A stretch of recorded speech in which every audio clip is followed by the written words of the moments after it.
Module 7, Communication Systems and Protocols. Hello and welcome back. In the previous module, we explored decision-making authority and how parenting plans often divide responsibility. And in this module, we are going to examine another major foundation that appears in many parenting plans: communication. At first glance, communication may seem like a simple topic. Parents speak with each other and exchange information. But in practice, communication is one of the areas where parenting plans most frequently experience friction.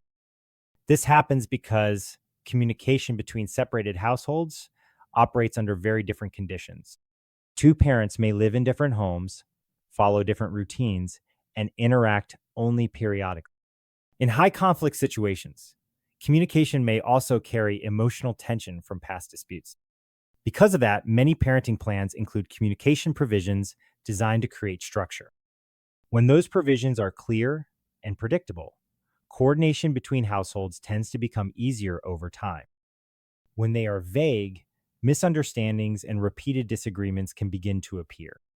One helpful way to think about communication in a parenting plan is to imagine a simple protocol. In engineering and technology, a protocol defines how information is transmitted between systems. It ensures both sides understand what to expect. Parenting plans often attempt to create something similar. A communication protocol may describe how parents exchange routine information about the child, what methods are used, when responses are expected, and how urgent situations are handled. The goal is not to control every conversation. The goal is to create enough predictability that coordination becomes easier. Many parenting plans begin by identifying the primary communication method between parents. Some plans specify email, others reference co-parenting apps, some emphasize written communication for clarity. Written communication can be helpful because it reduces misunderstandings about what was said and when. Over time, many parents develop habits that make communication more efficient. Routine updates about school, medical appointments, or activities often follow a predictable pattern.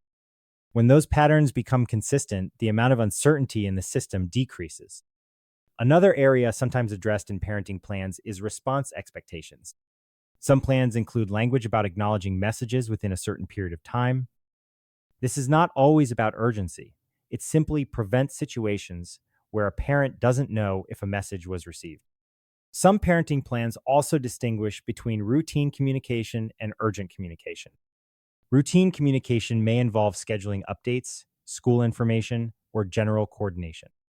Urgent communication may involve medical issues or safety concerns that require quicker contact. By separating these categories, plans reduce confusion about when immediate responses are necessary. Another topic is how parents speak about each other in front of the child. Some agreements include language disparaging remarks, or adult conflict discussions. The purpose is generally to reduce situations where children feel placed between the two households.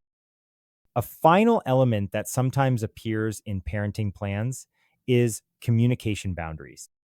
A plan may clarify that communication should relate to the child's needs rather than personal matters.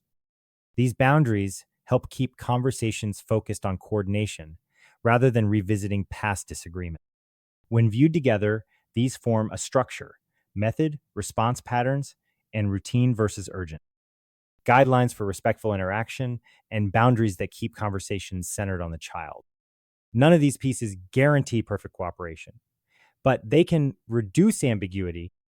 And when ambiguity decreases, many everyday misunderstandings also decrease. Consistency makes it less stressful.